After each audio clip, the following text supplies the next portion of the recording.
buenos días. ¿Quién vive en Nicaragua? Gente que no vende patria. Bienvenidos y bienvenidas a Sin Fronteras. Hoy es viernes 19 de agosto de 2022. Con Carlos José Hurtado y con Luis Enrique Guerrero cuando son las 6 de la mañana con 29 minutos. Sin Fronteras, la revista con William Griggs Vivado. En la primerísima 91.7 y 105.3 FM.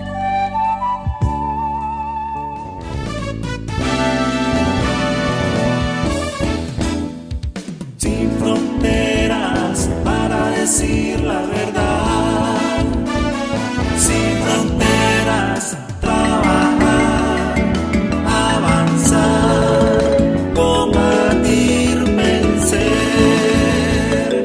Sin fronteras.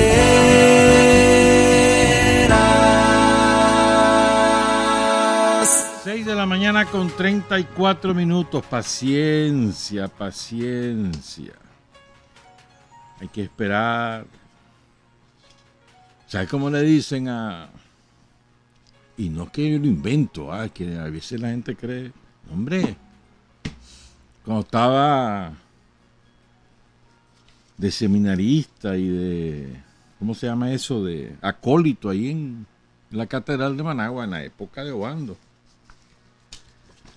Como era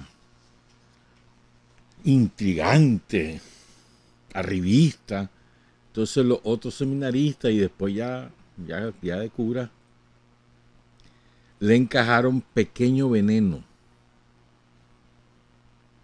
¿Cómo sería de víbora vos? Me sorprendió de verdad vos. ¿Cómo sería de víbora? Como es enanito, entonces, pequeño veneno. O sea, venenito, ¿no? Pequeño veneno, que sería en francés, una parte que en francés es así, bueno. Para nosotros es venenito. Intrigante, cuechero, adulador con los superiores. A venenito, dicen que ya está guardado. Le pusieron ahí un tapón para que el veneno no irradie. No vaya a ser, ¿verdad? Hay que esperar. Hay que esperar. Siempre es importante esperar lo que nos dicen las autoridades para no estar especulando, hombre. Pero bueno, si a él le pusieron el tapón a venenito. No, y de verdad yo no te estoy inventando eso. Pregúntenle a los curas contemporáneos. Venenito. Pasa que Álvarez se lo llevó chineado para allá, para el Vaticano. Y ahí lo conectó con gente de poder, que ahora están presos. Bueno, no está preso, no. Que ahora están en la palestra pública ahí en Canadá, un cura, un cardenal ahí. Abusó de quién sabe cuántas mujeres. Y ahí tienen la denuncia ahí en Canadá. Ese era su padrino. Con él lo conectó al...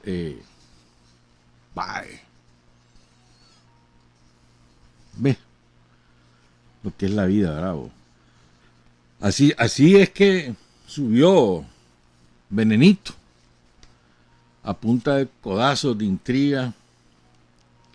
Y además va él y le dice, mira, si me haces caso, aquí tenemos buenos conectes, yo te prometo, en serio es esto, en 15 años sos cardenal, para que ya pueda ser papa. Venenito. Bueno, pues.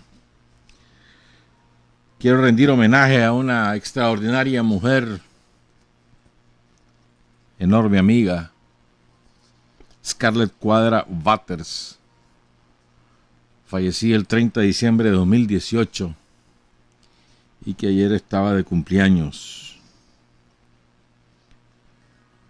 Scarlett, que siempre nos acompaña en cada Sin Fronteras, que no la olvidamos ni la vamos a olvidar. Hay una frase de un poeta chontaleño. Dice, ha muerto, no me acuerdo con quién es, que no vuelva a morir. Scarlett ha muerto, que no vuelva a morir. Y el 17 también cumplieron años los comandantes William Ramírez y Germán Pomares. William, que tiene una enorme trayectoria, ¿verdad? Desde periodista hasta dirigente de la Revolución. Y también estuvo de cumpleaños el colega periodista Pablo Emilio Barreto. Lo saludamos y queremos saludar hoy, que hoy tengo aquí una ristra de cumpleañeros. Hasta ahorita se le ocurrió a la Janet escribir. Qué barbaridad, Janet. No te levantas temprano. Es que me dice Janet que hoy están de cumpleaños Ivette Vega y Arlen Vega. Están cumpliendo 45, no sé cuánto, no me acuerdo. Mentira, no sé. Ivette y Arlen Vega. Y también está de cumpleaños el próximo domingo ese extraordinario compañero Juan Vega, sobreviviente del repliegue. Ahí está todavía volando riata, hermano. En la comarca Pío XII del municipio de Nandasmo. En una hacienda gigantesca que tiene ahí. ¿Verdad, Juan? Mentira. Felicidades, Juancito. Son las 6 de la mañana con 39 minutos y quiero finalmente enviar un saludo hasta Chicago, Illinois. Chicago. Tan famosa esa ciudad, era en los años, allá en los años 60, 70, bueno, y antes, ¿verdad? Era famosa por Al Capone. Y después, bueno, famosa por muchas razones. Tiene 30 años de vivir ahí la compañera Dora Egdelia Romero Manzanares Benavides. Sandinista de pura cepa, ¿viste? 30 años allá y no se rinde. Ni se deja, ¿cómo se llama eso? Absorber por esa sociedad tan egoísta que es la estadounidense. Dora Egdelia sigue firme a sus ideales. Muchas gracias por la audiencia, Dora. Fíjate bien, vamos a hablar ahora cositas de la historia y les vamos a pedir un favor a todos cuando lo hagamos. Pero quiero empezar con 3 cosas. La compañera Rosana Espinosa, saludos Rosana, me decía el miércoles, y es que a mí yo lo olvidé, lo tenía ese dato, lo había encontrado y se me olvidó copiarlo, pues, pero bueno. Y además se me olvidó a la hora de leerlo. O sea, ando medio burro últimamente, ¿verdad? Debe ser que me dio venenito fulano, tal vez me envenenó, tal vez. Me lo mandó ahí, yo no sé, tal vez en un quesillo, qué sé yo.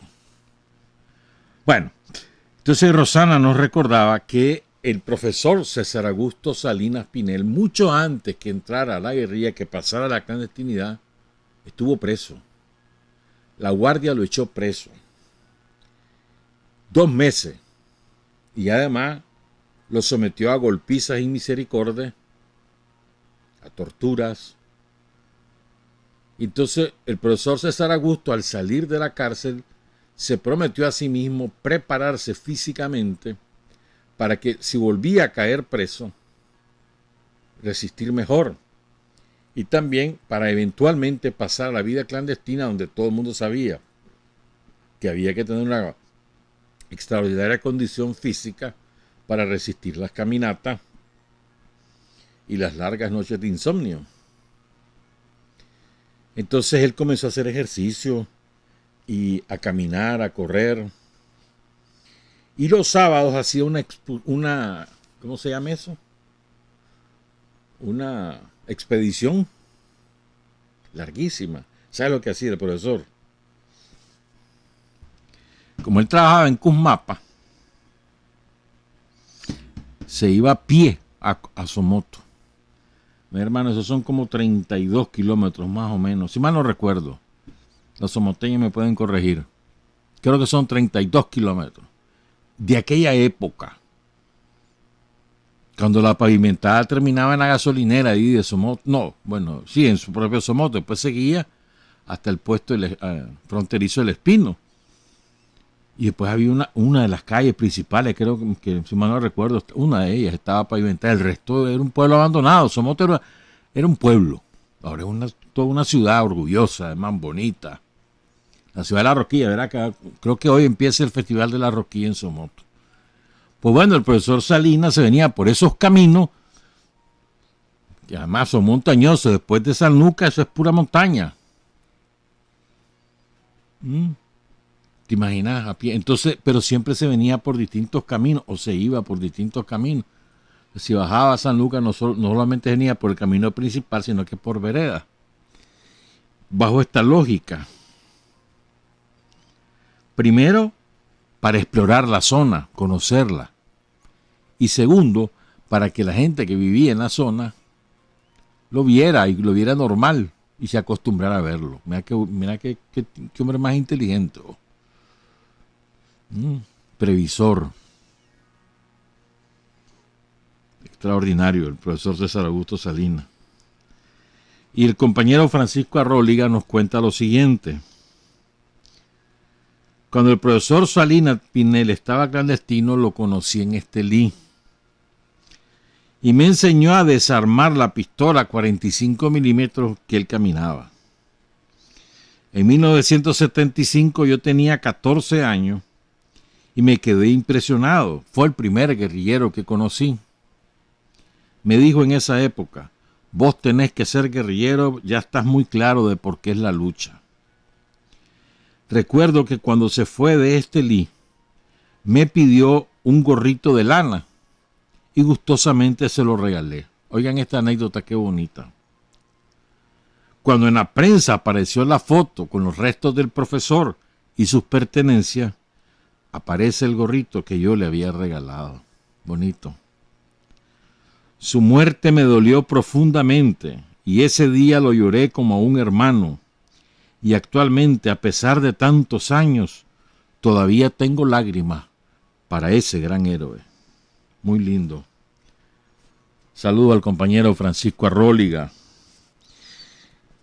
Y finalmente, en esta cosa que nos escribe un compañero que es jubilado de Sinacoy y del MINT, el compañero Luis Alfaro González, a propósito que ya la próxima semana, si hoy estamos a 19, 20, el martes 23,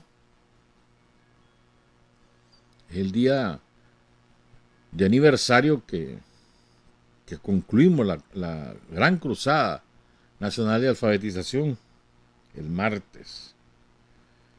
Entonces, a propósito de eso, el compañero Luis Alfaro González pide que se haga una rectificación a los compañeros de Tipitapa, especialmente a su alcalde, al compañero César Vázquez y al conjunto de autoridades municipales, porque está equivocado el nombre de un barrio al que bautizaron en honor a una maestra cubana asesinada por las bandas somocistas durante la cruzada. La maestra cubana Ana Virgen Noble, ese es su nombre. Pero alguien se equivocó y le pusieron Ana Virginia. Y así permanece desde hace como 40 años. Y ella se llamaba Ana Virgen Noble. Dice que cuando él fue jefe de bomberos en Tipitapa, lo dijo una y otra vez y nunca le hicieron caso. Y tiene razón, hombre, hay que ser justo. Pues además es una mártir, una héroe, ¿verdad?, internacionalista a la que hay que honrar como corresponde. Su nombre es Ana Virgen Noble, no Ana Virginia Noble. Esta foto que van a ver, Justo Emilio Centeno se llama este compañero. Esta es la foto de su boda. Allá en León. La publicó el compañero Denis Alonso. Justo Emilio Centeno se integró a la escuela guerrillera del Cerro El Copetudo, donde la impartieron Omar Cabezzi y el profesor César Augusto Salinas, y estaba también Bayardo Arce. El Cerro El Copetudo queda en Macuelizo. Macuelizo, departamento de Nueva Segovia. ¿Verdad? Entonces, el 21 de julio de 1975, ya lo hemos contado, al terminar la escuela guerrillera es cuando Llega la guardia, una parte logra de manera agrupada retirarse y la otra parte se desperdiga, y en esa operación, ¿verdad?, la guardia metió preso a la red de colaboradores que había en la zona. El Cope tuvo era un cerro bastante pelón. Y ahí capturaron a este compañero, Justo Emilio Centeno. Nunca más lo volvieron a ver. No se encontró su cadáver. Otro más de los desaparecidos de la Guardia Somocista. Honor y gloria al compañero Justo Emilio Centeno. Estamos esperando una información. Cuando la tenga, ahí se la vamos a contar, pero hay que tener paciencia. Qué difícil es tener paciencia, ¿verdad? Bueno, pero quiero contarles esta historia, ¿verdad? Porque, a ver, yo siempre digo esto, pues, y lo quiero repetir. No había guerrilleros si no había casa de seguridad. No había combatientes sandinistas si no había quien le diera de comer. No había célula del Frente Sandinista si no había quien le ayudara a vigilar que la guardia no le cayera encima por sorpresa.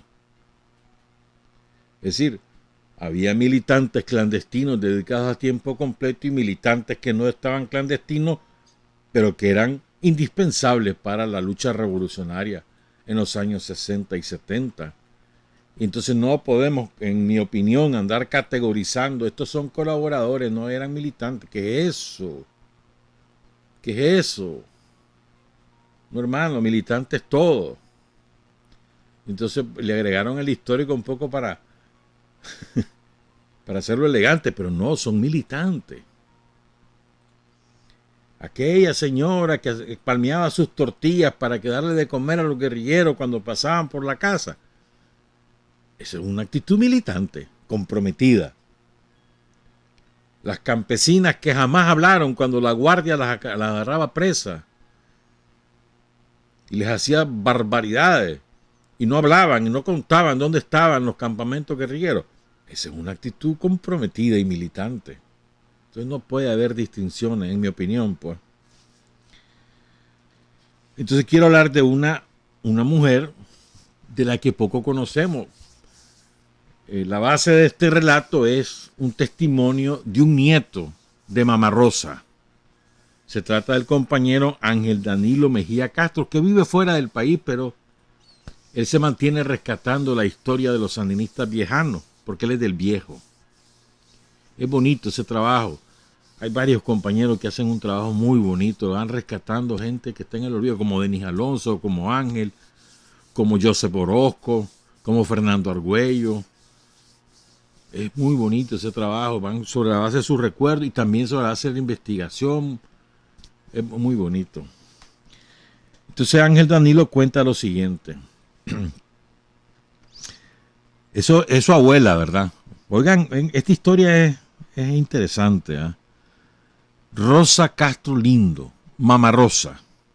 Estuve hablando con el comandante guerrillero Juan José Úbeda sobre la Mama Rosa. Él muy amablemente nos atendió y nos contaba el comandante Juan José Úbeda que Mama Rosa era como la matrona, no solamente de la familia, sino de la zona adyacente donde ella vivía, ¿verdad? Estamos hablando que esta compañera, Mama Rosa, era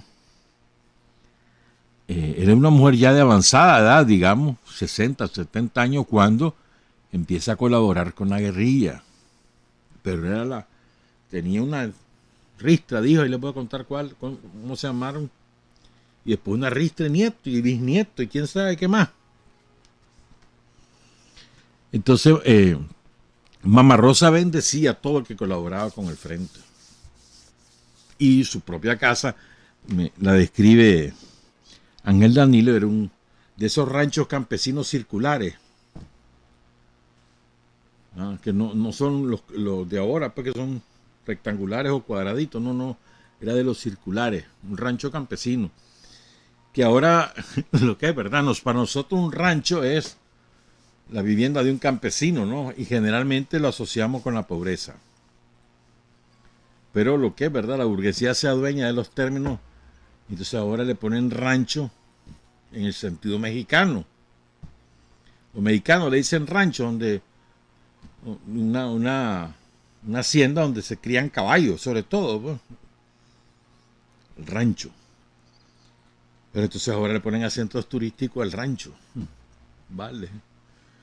Pero bueno, además ponen como que esa vivienda precaria, qué lindo que es esa vivienda, sería lindo que todo el mundo viviera así de nuevo. Ponerte a vivir vos ahí, donde hay que cambiar cada 2 años ese techo, ir a buscar la palma, ponerla a secar. Ajá, dale pues. Pero bueno. Entonces fíjense, Mama Rosa nació el 30 de agosto de 1907. Es importante la fecha. O sea que dentro de unos días estaría cumpliendo 135 años. Tuvo 7 hijos. Alfonso, Agustina, Roger, Tomasita, Miguel, Francisca, Samuel y Marta. Más de 40 nietos que ella conoció, porque ¿te imaginas? Según la recuerda, Ángel Danilo era una mujer muy fuerte y saludable. Ella vivía de vender frutas y cuajadas por las calles del Viejo, y además caminaba y caminaba. Solo me acordé de la Maximina, una compañera que viene aquí a la radio todos los días desde hace como 40 años a vender quesillos, se viene en Agarote. Esa mujer tiene unas piernas, puro músculo, ¿viste? Ya tiene como 67, 70 años, tiene la Maximina. De eso me acordé, de las caminadas, las soleadas. La pobre Maximina está negrita de eso. No porque sea negra, pero bueno. Entonces, Mama Rosa callejeaba vendiendo fruta y vendiendo cuajada y vendiendo lo que pudiera vender para sostener a su familia. ¿Verdad? Era analfabeta. El predominio de la población campesina en aquellos años, ¿verdad? Y bueno, el rancho era circular, como te decía, piso de tierra y forrado de palma por todos lados. Así era la casa de Mama Rosa, o Doña Rosa, de las dos maneras se le conocía ahí en el Viejo. Está más o menos, según cuenta Ángel Danilo, está ubicado en las afueras del Viejo, rumbo a lo que fue la bananera San Carlos. En ese rancho se refugiaron Oscar Turcios, Filemón Rivera, Germán Pomares, que era viejano, Carlos Agüero, Rodrigo dice Martín, que es Dionisio Aurelio Núñez Moreno, Aurelio Carrasco, ahí estuvo, Narciso Cepeda, Nicho. En ese rancho, con Mama Rosa. Te estoy hablando de finales de los años 60 y la primera mitad de los años 70. Ahí estuvo el comandante guerrillero Juan José Úbeda. Era digamos, un rancho que era estratégico en términos de logística de las células clandestinas del Frente Sandinista en aquellos años en Occidente. Y el Viejo era la plaza más importante del frente. ¿Verdad? Entonces, fíjense lo que ocurrió. Bueno, Carlos Fonseca, recuerden, a finales de los años 60, no, principios de los 70, es cuando se empiezan a hacer las escuelas guerrilleras. Hubo una aquí en el Crucero, hubo una en Jocote Dulce, bueno, eso fue en los 60. Y después la del Copetudo, la del Viejo, la del Sauce. Se comienzan a hacer escuelas guerrilleras para formar nuevos combatientes, para forjar el temple de acero en compañeros, en muchachos que salían de la ciudad. Y una de ellas es en El Viejo. Entonces, una vez el Danto y el Ronco, Oscar Turcio, llevan un lote de armas importantes, carabinas M1, carabinas M2. ¿Dónde las fueron a esconder? Al rancho de Doña Rosa. Un buzón. ¿No? Más o menos en octubre de 1975 ocurrió lo siguiente. El comandante guerrillero Juan José Úbeda, que había regresado del entrenamiento, Juan José, un hombre formado en la lucha guerrillera, o sea, entrenado en la lucha guerrillera, y lo mandaron a hacerse cargo del Regional de Occidente, porque allí habían habido muchos problemas. Sobre todo con un personaje que no quiero recordarme su nombre, porque ese personaje fue nefasto. Murió hace como 2 años, allá en Costa Rica. Entonces él le tocó ir a reconstruir eso a Juan José. Chavalo, estaba Juan José chavalo. Y si Juan José tendría que como 21 años cuando Juan José anduvo en eso. Entonces, bueno, se va, tenían una escuela guerrillera a la orilla, ahí en Santa María del Mar, a la orilla, pues. Y se descuidaron. Dejaron a un compañero vigilando. Dice Ángel Danilo, él cree que era Milker Lorente Ruiz. Pero se duerme el compañero. Después de tanto cansancio, se duerme. Mientras los otros 5 están bañándose. Como habían habido disparos en el entrenamiento, entonces algunos campesinos de la zona le fueron a avisar a la guardia. Entonces llega la guardia justo cuando están los 5 compañeros bañándose en calzoncillo allí en el mar. Y el compañero Amílcar lo encuentran dormido. Por supuesto, los echan preso a todos. Se los llevan a Chinandega. Ahí someten a Juan José a unas torturas horribles. Después cuento eso porque tengo un dato ahí. ¿Ya? Ve, por cierto, a Amílcar Lorente lo conocían como Chequel. Entonces,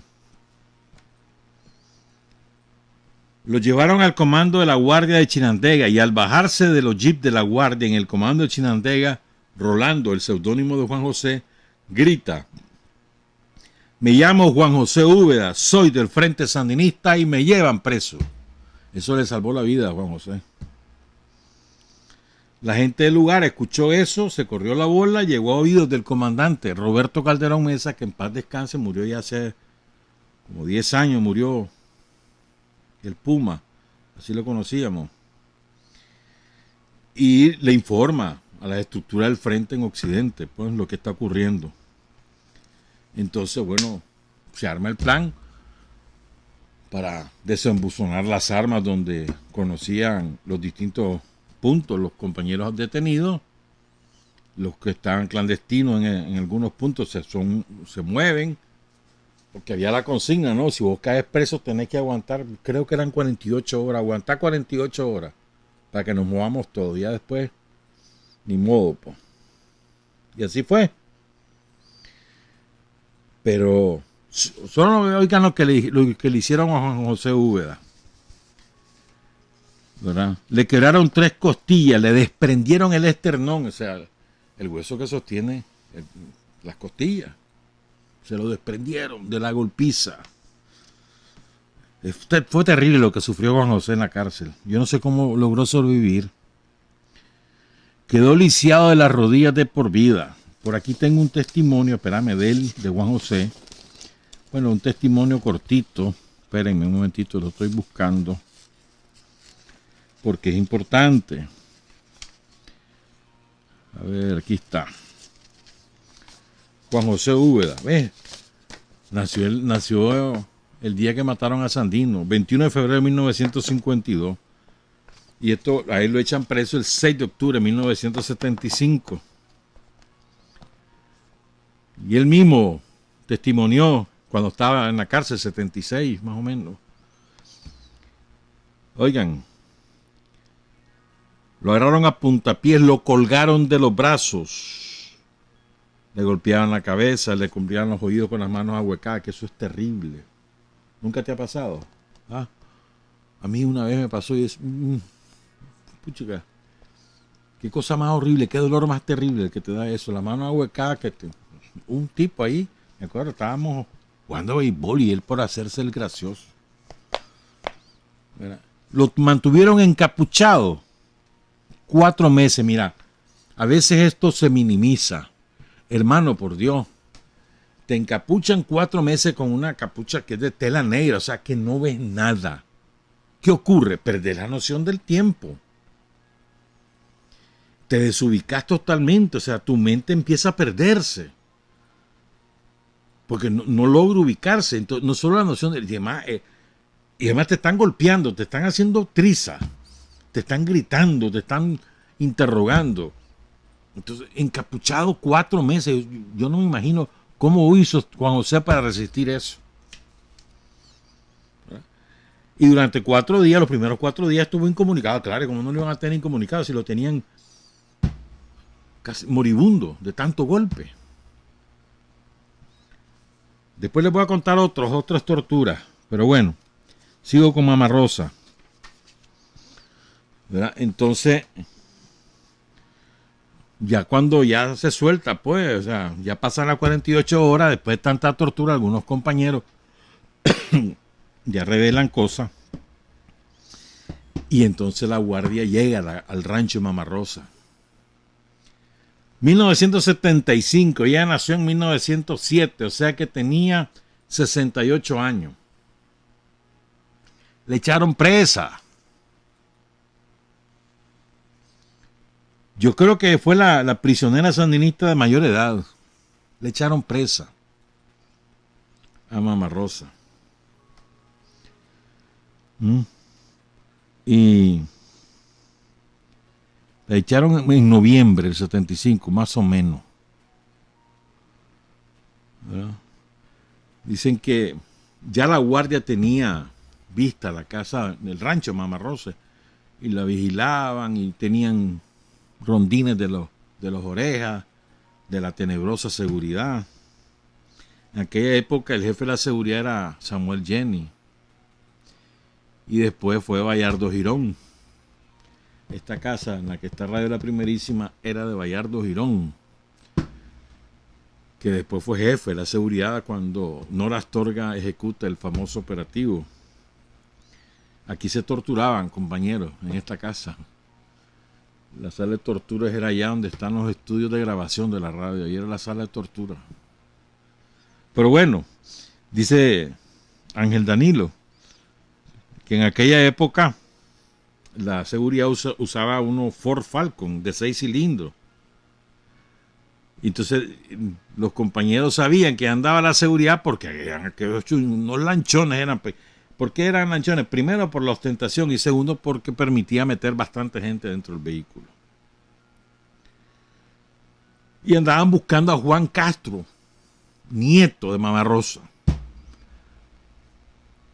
Entonces Juan y Germán Pomares son condenados por el Consejo de Guerra del 76 en ausencia, son los dos únicos. Después lo echaron preso a Juan Castro.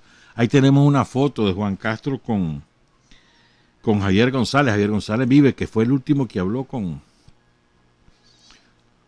Arteaga. Pero bueno, fíjate que en ese Consejo de Guerra a Juan José y a todos los compañeros los condenan a quién sabe cuántos años de prisión. ¿Verdad? Y el inciso, en el 19 de marzo del 77, el inciso 13 condenan a Juan Castro, el nieto de Mama Rosa, que vive aún Juan. Fue liberado junto con Juan José, con Tomás, con Charlotte, con Margin Gutiérrez, con Doris Tijerino. Una lista enorme liberado con el asalto al palacio. Y ahí está, sí, por supuesto, con el frente. Mama Rosa era muy querida en el pueblo, ya que si alguien llegaba a pedirle un plato de comida o un favor, no se lo negaba a nadie. Cuando salió de la cárcel, oigan esto, le dijo a sus familiares y compañeros, hay que reempujarla, hay que seguir adelante. Mama Rosa, me vas a decir ahora que Mama Rosa era una colaboradora, una militante. No andaba guerrillera, no tenía edad para eso también. Murió casi a los 100 años. Tenía un mes para cumplir 100 años. Ella murió el 1 de julio de 1997. 2 meses le faltaban para cumplir 100 años. Porque el 30 de agosto cumplía años. Murió a los 99 años y 10 meses. Honor y gloria a Mama Rosa y a todos los héroes y mártires de El Viejo. Vamos a hacer una pausa, regresamos, son las 7:10. Hay hombres que luchan un día y son buenos. Hay hombres que luchan un año y son mejores. Pero hay hombres que luchan toda la vida. Esos son los imprescindibles. 7 de la mañana con 12 minutos. Yo quiero ahora rendir homenaje a héroes desconocidos con historias verdaderamente impresionantes. ¿Y saben por qué? O sea, ¿por qué lo queremos hacer ahora? Porque también es rendir homenaje a los curas capuchinos y franciscanos también, que tuvieron el coraje de denunciar con nombre y apellido las decenas y centenares de asesinatos de campesinos y de familias enteras en la cordillera Isabelia, en la zona entre Matagalpa y el Caribe Norte, lo que hoy son los municipios de Ciuna, Gualala, Matiguá, Río Blanco, San Ramón, Muy, en todas esas montañas, Tumaladalia, Rancho Grande. Lo que allí ocurrió, que es para hacer un libro de 1000 páginas, las atrocidades que ahí vivieron los campesinos. Y aunque creo que no nos va a dar tiempo de hacer todo lo que queremos hacer, fíjense que, por ejemplo, la matanza de Sofana. Nosotros decimos, todos los compañeros que asesinaron allá en Ciuna, ¿no? En mayo del 79. O los compañeros de Bataola. O los compañeros allá en Belén, Rivas. O los compañeros de la Escuela Guerrillera del Viejo, o los de Sauce, o las matanzas de Managua, las del Repliegue. Pero estas matanzas no son conocidas.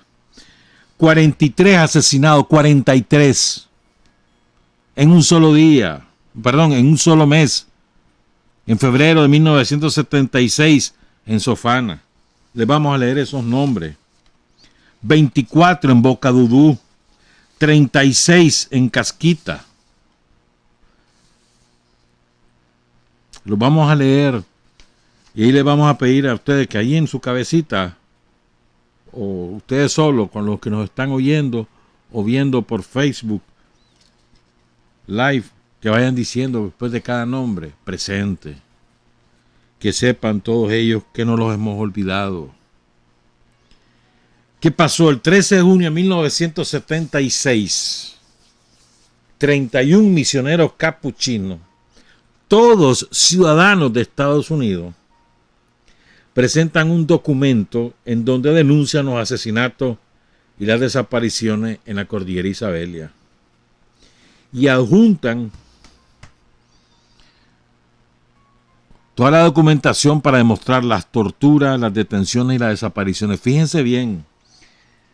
O sea, Fraile, claro, su defensa era que eran ciudadanos norteamericanos. Difícilmente la dictadura de Somoza los iba a tocar. Pero aún así hace falta valor. Además documentaron todo. Entonces después lo llevaron al Congreso de Estados Unidos, se armó un escándalo internacional. Pero de ahí no pasó porque Somoza siguió mandando y siguió matando. Pero al menos salió a luz pública las matanzas que estaban ocurriendo en la cordillera Isabelia. Fue espantoso eso, hermano, fue espantoso. Pero además, no solamente en Isabel, sino también en la de Dipilto, porque ellos denuncian lo que ocurría desde San José de Cusmapa hasta Ciuna. ¿Verdad? Muerte o desapariciones en Nueva Segovia, Matagalpa, Jinotega, Madrid y Celaya, así se le llamaba entonces. El Caribe Norte era Caribe Norte y Caribe Sur, se le llamaba el departamento de Celaya. ¿Verdad? En mayo de 1976, oigan esto, los helicópteros dispararon sobre los poblados de las regiones de Sofana, Boca de Piedra, Parasca, Yucumalí y Dipina. Helicópteros artillados. Ustedes imaginan allá abajo, en los ranchos campesinos, el terror de esa familia cuando ven esos pájaros armados que vomitan fuego y que no pueden hacer nada para defenderse. Ustedes se imaginan ese horror en plena selva. 3 campesinos desaparecieron el 26 de julio de 1975 de Macuelizo. Nunca se supo de ellos. Una semana después, 50 hombres de la misma zona fueron capturados, maltratados y prisioneros durante varias semanas. Al líder campesino Lucio le cortaron las manos y la lengua y le acuchillaron la garganta. La totalidad de las mujeres jóvenes de los valles de Macuelizo y Ococona, rumbo a Santa María, han sido violadas y maltratadas. En el mismo Ocotal, dicen los capuchinos, mucha gente ha sido golpeada, incluyendo al sacristán de la iglesia San José. Así era que se perseguía también a la iglesia. Y van a oír que la iglesia no solamente son los curas y los obispos, la iglesia la conforman todos los católicos o todos los cristianos.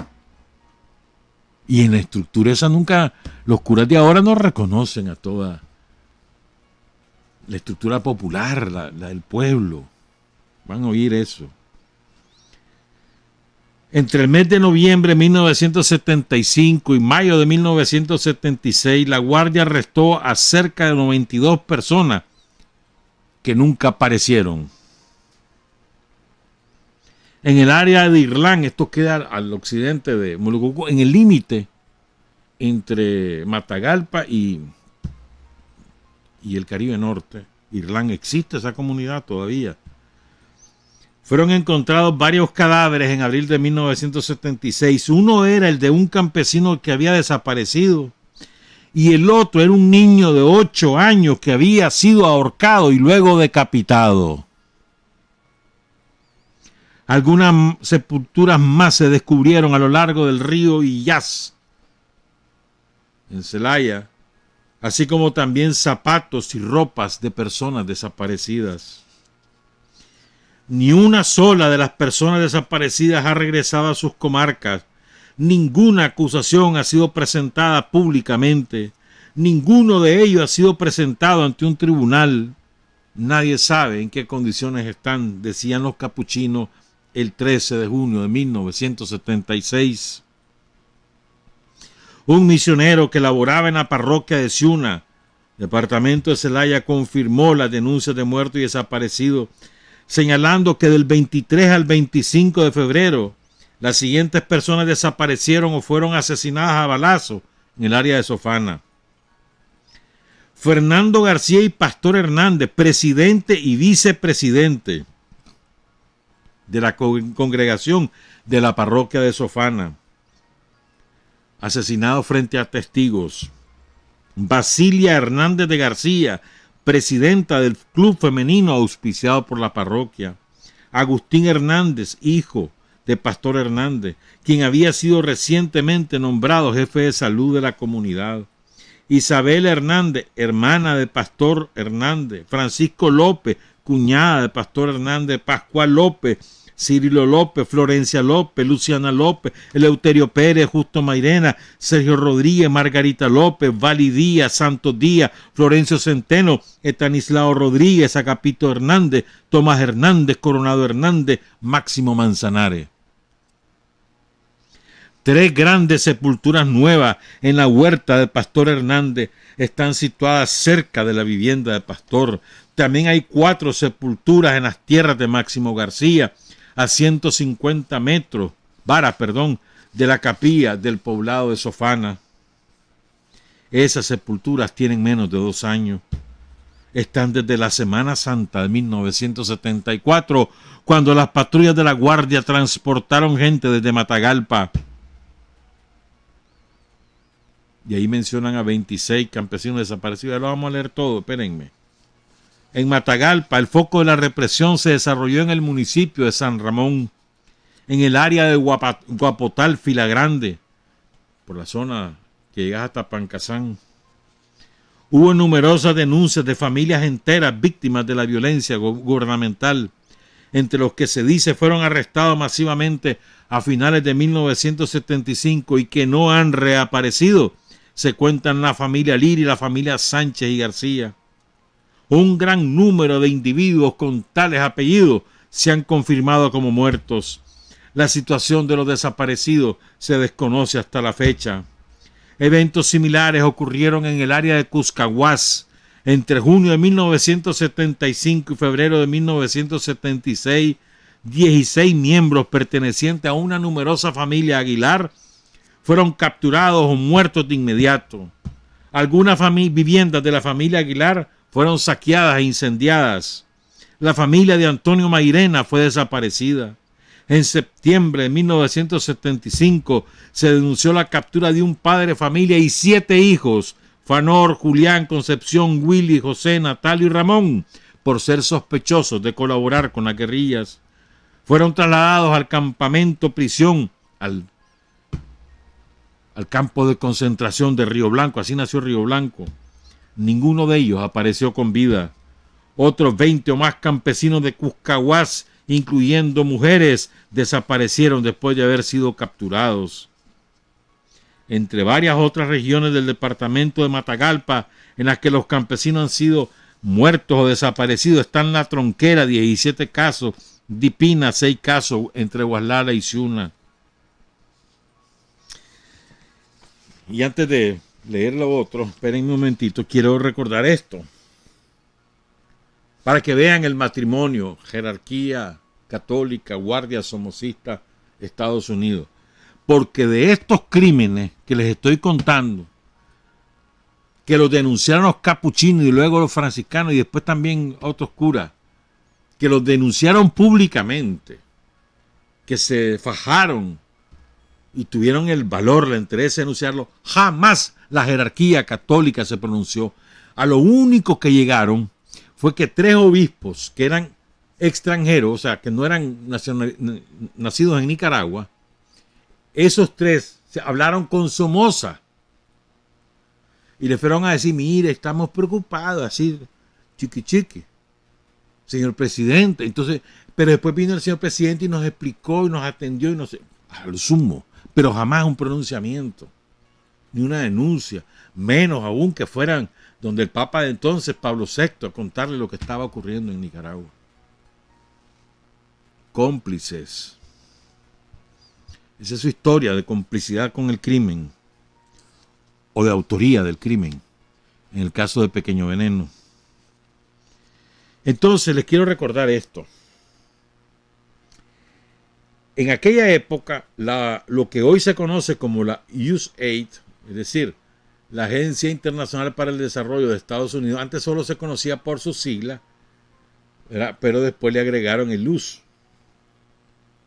Esta es una dependencia del Departamento de Estado oficial, es del gobierno de Estados Unidos. Y lo que hace la AID lo hace el gobierno de Estados Unidos oficialmente. Está plagada de agentes de la CIA. La AID son agentes de la CIA y de otros servicios de inteligencia de Estados Unidos que los disfrazan de colaboradores de la AID para que vayan a hacer chanchadas a los países donde están destinados. Y los andan de guerén guerén haciendo chanchadas, barbaridades, como lo que les voy a contar.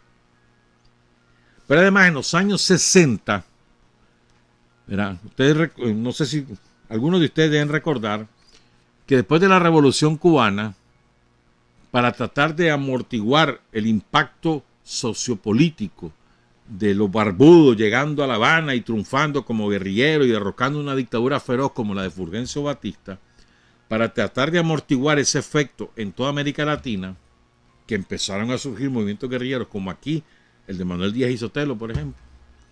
Entonces John Kennedy lanzó el famoso programa Alianza contra el Progreso. Por el progreso. Alianza por el Progreso. Y que se suponía que nos iba a regalar educación, salud, carreteras y no sé cuánto. Pura paja, mano. Ahí me disculpan, pero es que ando envenenado. Ahí van a oír por qué. Entonces, mentira. Entonces, simultáneamente organizaron programas de lo que denominaban contrainsurgencia. Intensificaron el entrenamiento como bestias de los ejércitos de América Latina. Auparon a los militares para que dieran golpes de Estado en toda América Latina, de manera que para principios de los años 70, mediados de los años 70, América Latina es una enorme dictadura militar, patrocinada por Estados Unidos. Y en casi todos los países de América Latina hay movimientos guerrilleros, desde México hasta Argentina. México, Guatemala, El Salvador, Honduras es incipiente, pero había, Nicaragua, tal vez Costa Rica se salvaba, y Panamá. Después Colombia, Venezuela, Brasil, Chile, Uruguay, Perú, Paraguay, Argentina, Bolivia. Movimiento guerrillero y ejércitos mandando. Entonces, la AID lanza un programa de seguridad pública, ¿verdad? Se llamaba la Oficina de Seguridad Pública, adscrita a la AID. Entonces, ¿para qué le servía? Para entrenar servicios de inteligencia y policías de los países de América Latina, para entrenar en técnicas de tortura y de aniquilamiento de sus adversarios. Y les voy a probar esto. Miren lo que es la vida. Aquí mandaron a Nicaragua. Nicaragua les preocupaba por el Frente Sandinista. Entonces, a finales de los años 60, principios de los 70, mandan a uno de sus mejores cuadros a Nicaragua. ¿Saben quién es el tipo este? Daniel lo ha mencionado en algunos discursos. Me acuerdo en uno que lo dijo, hace como 10 años, algo así. Me acuerdo que lo dijo porque estaba hablando o estaba refiriéndose a algo de Taiwán, de una donación, algo así. Y ahí lo mencionó. Este individuo, ahora lo hemos contado en otras oportunidades con otro marco de referencia, fue oficial nazi. El gobierno de Estados Unidos, el gobierno de Francia, el gobierno de Italia, el gobierno de Gran Bretaña se nutrieron de los mejores oficiales de inteligencia de los nazis que huyeron de Berlín antes de la debacle a manos del Ejército Rojo. Y de esos nazis, o sobre la base de esos conocimientos nazis, fundaron servicios de inteligencia en esos respectivos países, unidades de inteligencia de aniquilamiento de adversarios, que operaron e hicieron verdaderos crímenes masivos en todos esos países. Uno de ellos se llamaba, porque ya menos mal que ya se murió, Günther Wagner, oficial nazi. Para 1974, oigan lo que dice el New York Times. El New York Times reportó el final de las negociaciones entre el Frente Sandinista y Somoza el 29 de diciembre del 74, 2 días después del asalto a la casa de Chema Castilla. Entonces ahí mencionan Günther Wagner, que en esa época tenía 47 años, ciudadano estadounidense nacido en Alemania y asesor policial del gobierno nicaragüense en virtud de un acuerdo privado, ya les voy a contar, estuvo apostado en el exterior de la casa de Chema Castillo durante todo el asedio. El señor Wagner, que después de eso se tuvo que ir, cuyo hogar es ahora Beverly, New Jersey, llegó a Nicaragua hace 4 años en el marco de un programa de seguridad pública de la Agencia de Estados Unidos para el Desarrollo Internacional, la AID. Estuvo 2 años en esa calidad y después hizo un contrato, por eso habla de un contrato privado, después hizo un contrato con Somoza para quedarse como asesor de la Guardia. Y entonces uno de sus papeles fue estar apostado ahí, en la casa de Chema Castillo. Y había también un vietnamita y aquel Michael Echani, de origen vietnamita. Y el otro se llamaba, por aquí apunté el nombre, espérenme. Ahí voy a llegar a él. Lin He-ban, coreano. Lin He-ban. Y la Guardia admitió que sí, que Wagner era un asesor y que Lin He-ban no era vietnamita, que era coreano y que era profesor de judo. Sigo pues.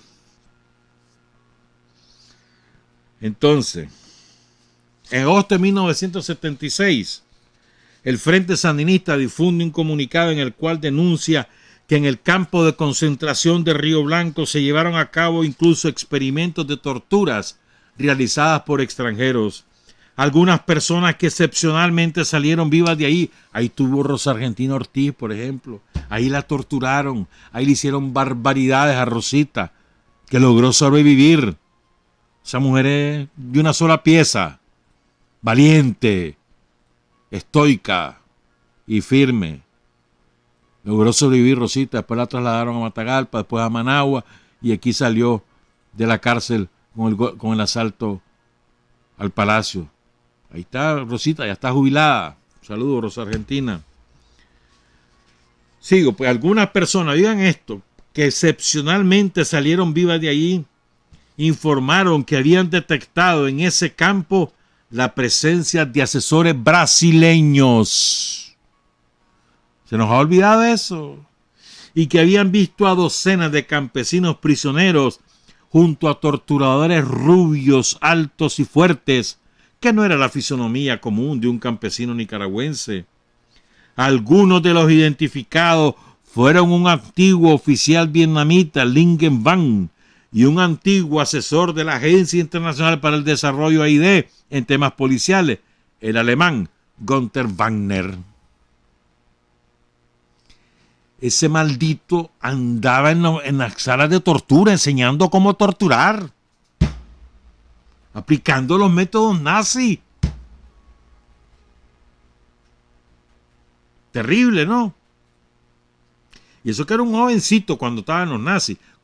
Imagínate todo lo que ese hombre chupó. Metió a los nazis, creo que a los 13, 14 años en la juventud nazi, después ya estaba en la SS. Y ahí cuando lo sorprende, y como chavalito, adolescente, ahí yo, un asesino. Menos mal que ya se murió, mano. Lástima que murió en paz. Pero bueno.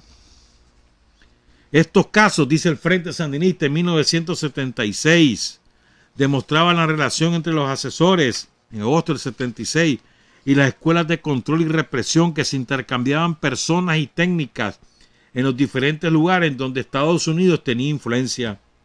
Se trataba de personas provenientes de Vietnam, una o antiguos nazis, o de la inteligencia norteamericana, otra, que después eran contratados muy frecuentemente por dictadores al servicio de los intereses norteamericanos, como el caso de los Somoza. En ese comunicado, el Frente Sandinista también denunció, ¿verdad?, que el campo de concentración de Río Blanco era dirigido por un guardia, Flores Obregón. Creo que este es el que después lo pasan a Matagalpa, y en Matagalpa hizo verdaderas atrocidades hasta que lo ejecutamos.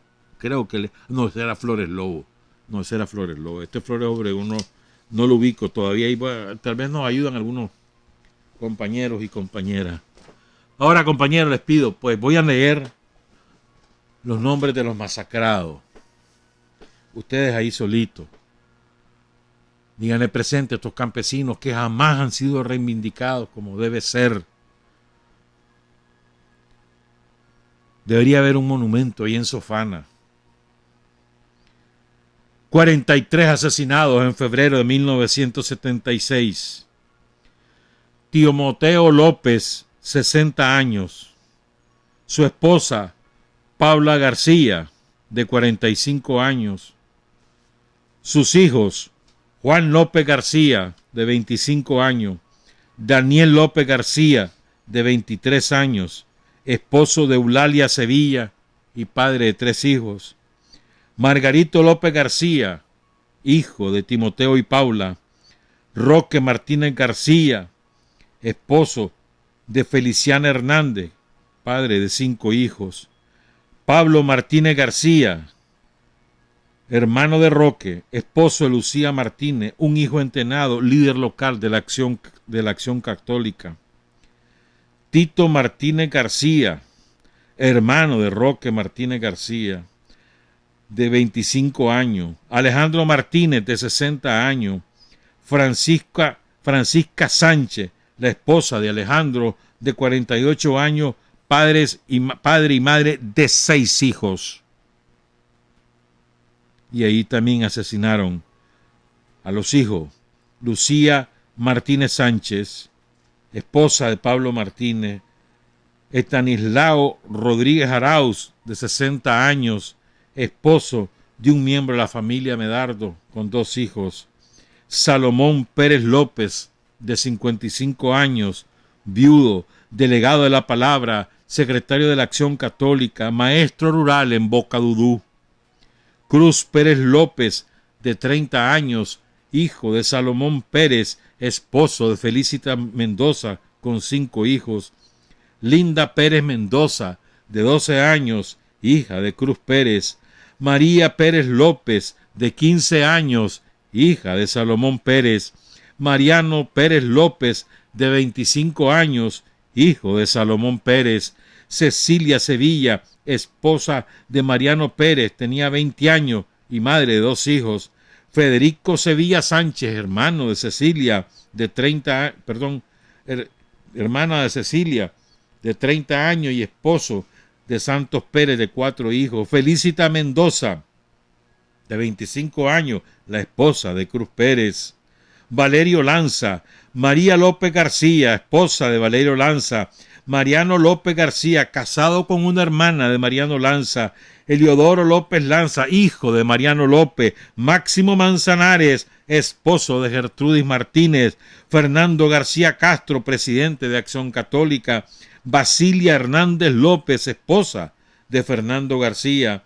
Pastor Hernández Ochoa, esposo de Sotera López y padre de Basilia, vicepresidente de Acción Católica. Agustín Hernández López, candidato para líder de salud. María García Castro, esposa de Leoncio Martínez, hermana de Fernando. Constantina Martínez García, hija de María y Leoncio.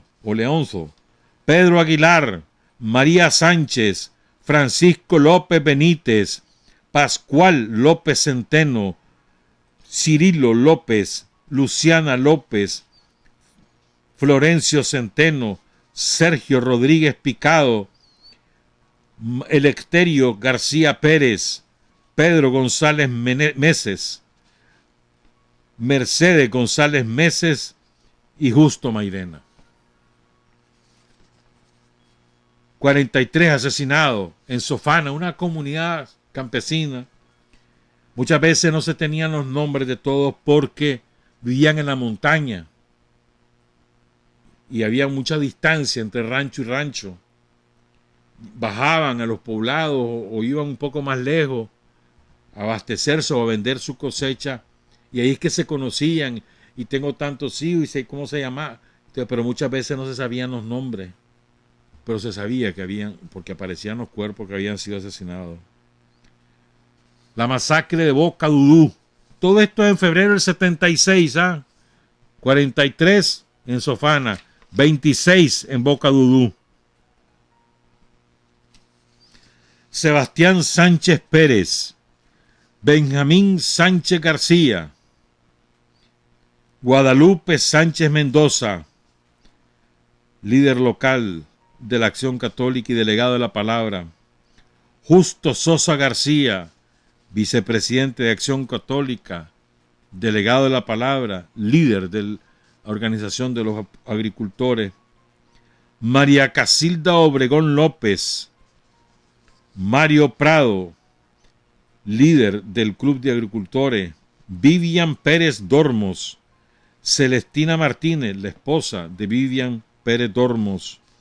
Juan Pérez Martínez, el hijo de Vivian, el hijo de 14 años de Vivian y Celestina, y Miguel Pérez Martínez, de 13 años, hijo de Vivian y Celestina, y Dovis Pérez Martínez, de 10 años, hijo de Vivian y Celestina. Juana Pérez Martínez, de 9 años, hija de Vivian y Celestina. Josefina Pérez Martínez, hija de Vivian y Celestina. Todos asesinados. Antonio López Hernández y su esposa Ángela Hernández. Felipe Mendoza Sánchez, casado con una hija de Crescencio Martínez. Tuvieron algunos hijos. Bonifacio Sánchez López, hijo de Expectación Sánchez. Su esposa Meregilda Obregón, de 35 años y 4 hijos. Santo Centeno Hernández, de 40 años. Simona López, la esposa de Santo Centeno. Tomás Hernández Obando, el hijo de Santo Centeno, y los otros 3 hijos de Santo Centeno Hernández, cuyos nombres no fueron identificados. 24 asesinados en Boca Dudú en febrero de 1976, 43 en Sofana, 36 en Casquita en noviembre de 1976. Genaro Ochoa, Leonza Aguilar, la esposa de Genaro Ochoa. Juan Ochoa Aguilar, el hijo de Genaro y Leonza. Ángel Ochoa, el hijo de Genaro y Leonza. Cecilia Dormos, el esposo de Ángel Ochoa, el tercer hijo de Genaro Ochoa. 3 hijas de Genaro Ochoa. Santos Pérez, los otros 2 yernos de Genaro Ochoa. La hija soltera de Genaro Ochoa. Leandro Escorcia, Bonifacia de Escorcia, una hija de Leandro Escorcia. Marco González, Cecilia de González, la esposa de Marco. Concepción González, el hermano de Marcos. Orlando Escorcia, el hermano de Marco. Dimas Escorcia, hermano de Marco. Roberto Escorcia, hermano de Marco. Nicasio Pérez y su esposa Dominga de Pérez. Martín Pérez, la esposa de Martín Pérez, Claudia. Claudio Pérez, hijo de Nicasio Pérez. Lucía Pérez, hija de Nicasio Pérez. Benjamín Calero, esposo de Canilla González. Gilberto González, esposo de Modesta González. Cándido González. Pablo González, hermano de Cándido, la esposa y 2 hijos. Santiago Rodríguez. Pablo Rodríguez, el papá de Santiago. Emilia Mendoza, la esposa de Pablo. Marcos Pérez. Gregorio González, Arnoldo Martínez y Leopoldo Martínez. La masacre de noviembre de 1976 en Casquita. Les he leído más de 100 asesinados en Sofana, en Dudú Norte y en Casquita. Pero sigo porque esto... El 19 de noviembre de 1977 convocan a una conferencia de prensa los capuchinos. Capuchinos tenían su misión más importante era en esa zona. Los capuchinos regentaban la iglesia de San Antonio antes del terremoto y ellos eran los custodios de la sangre de Cristo. Luego, después del terremoto, la sangre de Cristo la trasladan a otro templo, los capuchinos, que era allá Monte Tabor. Y ahí la llegó a secuestrar Miguel Obando para tenerla él bajo la custodia, porque era la imagen principal de los católicos. Pero esa es otra historia. Entonces llegan los capuchinos, convocan a conferencia de prensa. Esto causó un gran impacto. Y denuncian la masacre de la Guardia Nacional en el poblado Varillal. Asesinaron a 44 personas, 5 varones adultos y el resto mujeres, niños y adolescentes. La patrulla iba acompañada de 7 jueces de Mesta de la zona. Entre las víctimas figuraban 7 miembros de la familia González, 6 miembros de la familia Pérez y 23 miembros de la familia Maldonado. Y además presentaron documentación con nombre y apellido de 350 campesinos desaparecidos. Y ahí compareció, y esta es otra cosa que requiere un valor, hermano. Una campesina bajó con los capuchinos y se paró allí en la iglesia de Las Palmas a relatar su sufrimiento y la masacre que había ocurrido en el Varillal. Qué clase de valor, qué mujer, hermano. Gertrudis Martínez.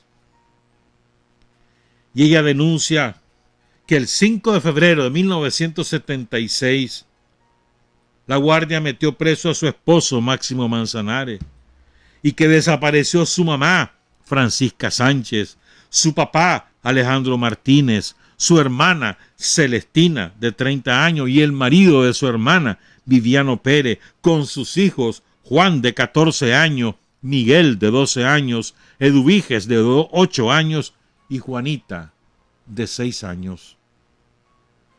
Y ahí también se presentó otra campesina, otra valiente, Adelaida Calderón de Gutiérrez. Ella habló sobre el famoso batallón de Casquita, que en enero del 77, ya se les leí los nombres, se presentó a su casa en la comarca Aló, el juez de Mesta, Agustín Gómez, y se llevaron a su marido, Agustín Gutiérrez. Los vecinos le contaron después que habían visto salir a su marido de un hoyo donde estaba con otros presos con la cabeza envuelta en plástico y que a todos los subieron a un helicóptero y después tiraron gasolina en el hoyo y le prendieron fuego porque ahí estaban el resto de prisioneros ya muertos. Nunca más vio a su marido,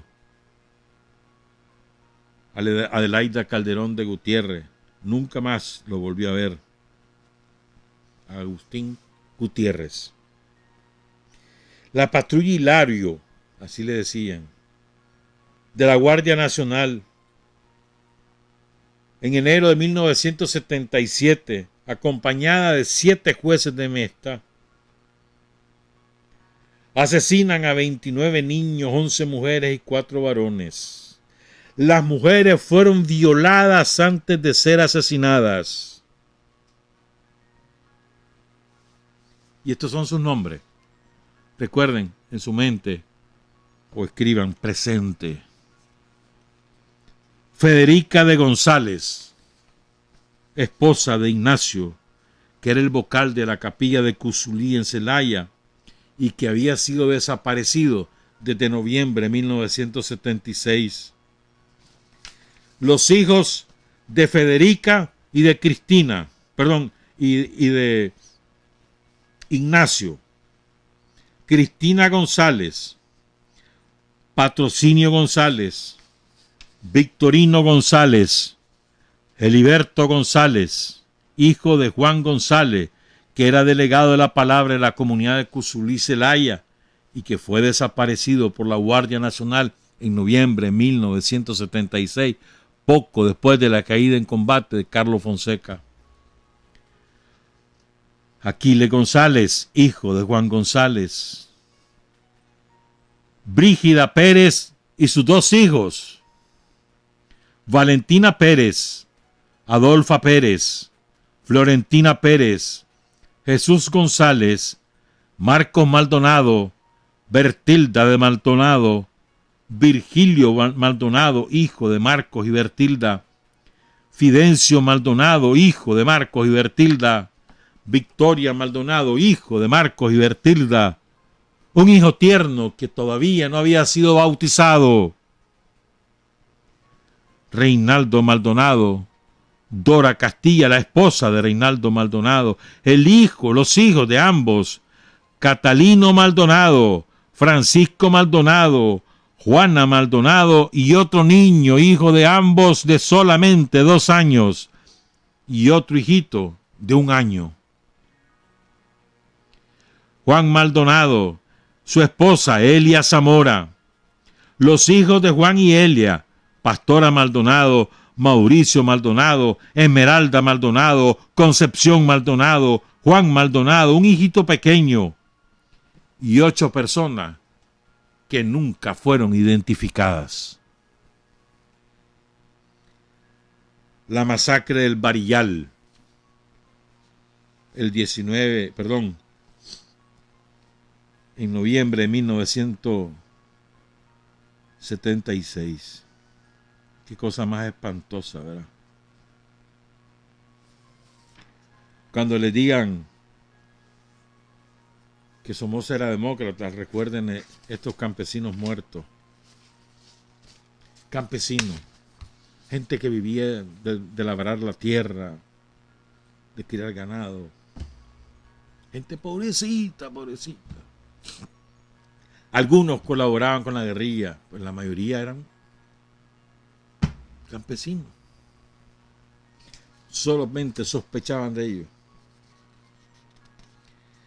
Y vamos a contar esto ahora, a ver si nos da tiempo.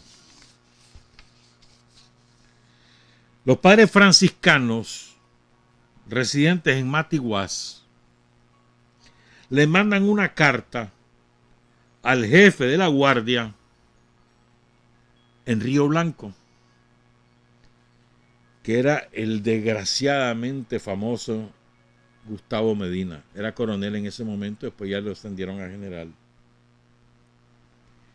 Entonces le dicen los padres franciscanos, tuvieron más valor que los obispos.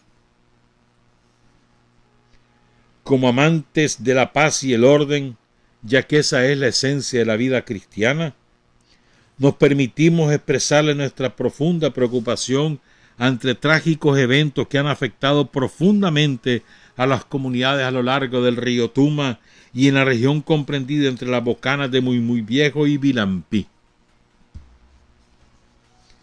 1. El 9 de diciembre de 1976, la patrulla Mincho Chabelo, sin previo aviso, destruyó la vivienda de Gloria Chavarría en Vilampí, matándola a ella, a sus 3 hijos mayores y a 2 hijos pequeños. Toda esta gente estaba completamente indefensa. Dejó 4 niños pequeños que estaban siendo cuidados por familiares. Después llegó otra patrulla y los soldados continuaron la masacre en las regiones aledañas. 2. Santos Martínez y su familia. Su casa en la ronda de Cuscaguás, cerca de Vilampí, fue incendiada y todos los miembros de la familia, es decir, la madre, el padre y 2 jóvenes, fueron decapitados sin ninguna razón. 2 niños pequeños huyeron. 3. Marcelino López fue muerto por la Guardia Nacional varios meses atrás. Entonces, la así llamada Patrulla Negra llegó e incendió la vivienda de Marcelino López y asesinó a su esposa auxiliadora y a 4 miembros de su familia, incluyendo a Darío. Solamente escaparon 2 niños pequeños. 4. En los alrededores de la casa de Marcelino, es decir, en el área de la capilla de San José de Cuscaguás, la Guardia Nacional había establecido una colonia de 8 familias. La gente, viendo cómo estaba actuando la Patrulla Negra, se las arreglaron para escapar, pero llegó la patrulla y quemó todita las viviendas. La casa de Santiago Arauz quedaba cerca. La misma patrulla negra fue y mató a los hijos mayores, Arnoldo y Antonio Arauz. El resto de la familia huyó, dejando todo cuanto poseían, su ganado y su tierra. 6. Cerca de la ermita de San Antonio, siempre en Cuscahuás, la misma patrulla negra recientemente destruyó prácticamente toda la colonia de 18 viviendas que la Guardia Nacional había establecido en meses anteriores, asesinando a varios campesinos. Gran número de los habitantes huyeron.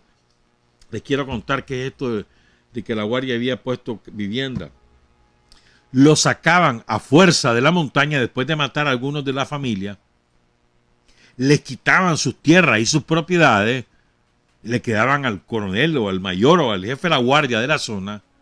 Y luego para no asesinarlos, los instalaban en determinadas zonas y lo urbanizaban pues, en un claro de la montaña, lo que fuera.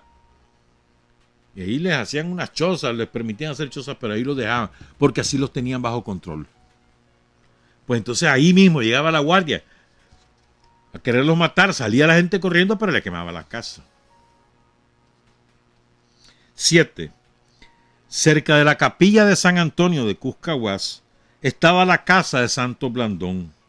La patrulla negra lo mató, lo mismo que a su esposa y a un hijo grande, e incendió la vivienda. 8. Al mismo tiempo, la patrulla de Reinaldo entró en acción, yendo a la vivienda de Bonifacio Martínez, dándole muerte a él y a 3 hijos grandes, a pesar de haber mostrado documentos de identidad que otras patrullas de la guardia les habían proporcionado. Las mujeres lograron escapar. La evacuación de toda esa gente en las regiones del Cacao, Rosario y Coabo ha hecho cundir el miedo entre las comunidades al saberse los trágicos hechos, dicen los curas franciscanos. Miembros prominentes de las comunidades y otros más han llegado hasta el coronel comandante de los cuarteles generales de la zona norte expresando su temor. Las regiones de Cuscahuá y Vilampí han sufrido grandemente y están completamente devastadas.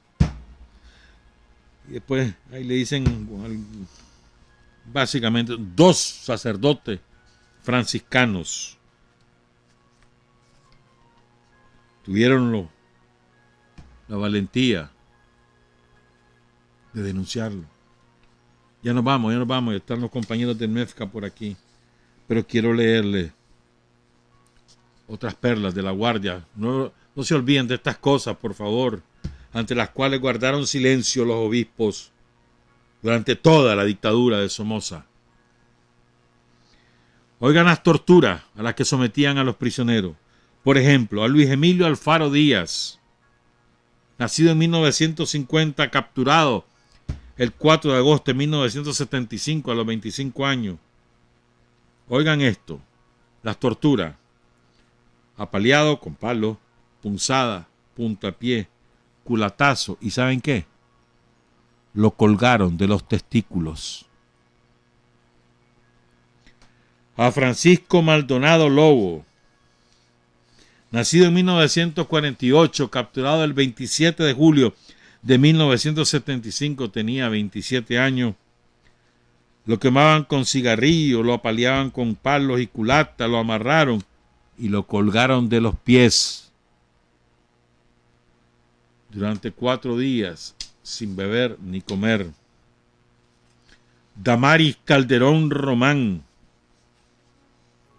nacida el 21 de abril de 1955, capturada a los 21 años el 4 de febrero de 1976, con Tomás, choques eléctricos, punzada, puntapiés y los pies quemados con fuego.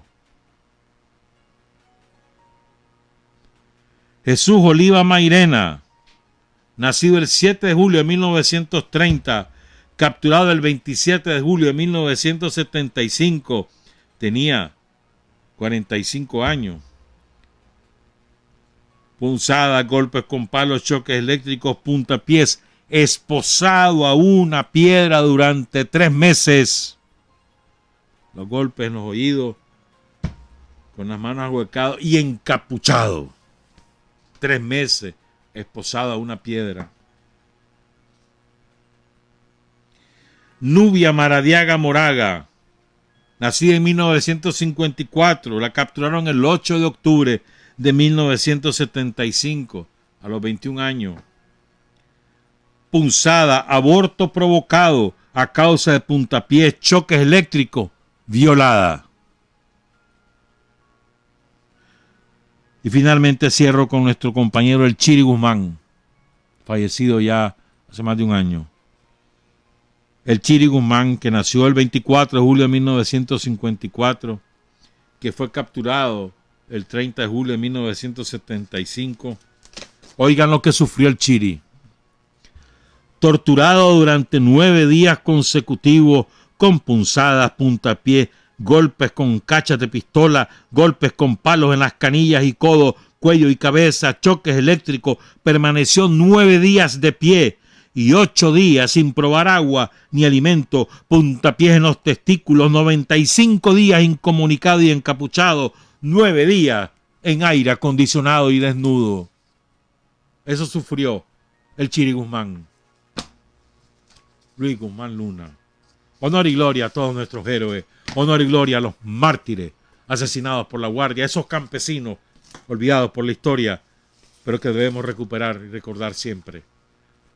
Trabajar, avanzar, combatir, vencer. Patria y libertad. Revolución es sentido del momento histórico. Es cambiar todo lo que debe ser cambiado. Es igualdad y libertad plenas.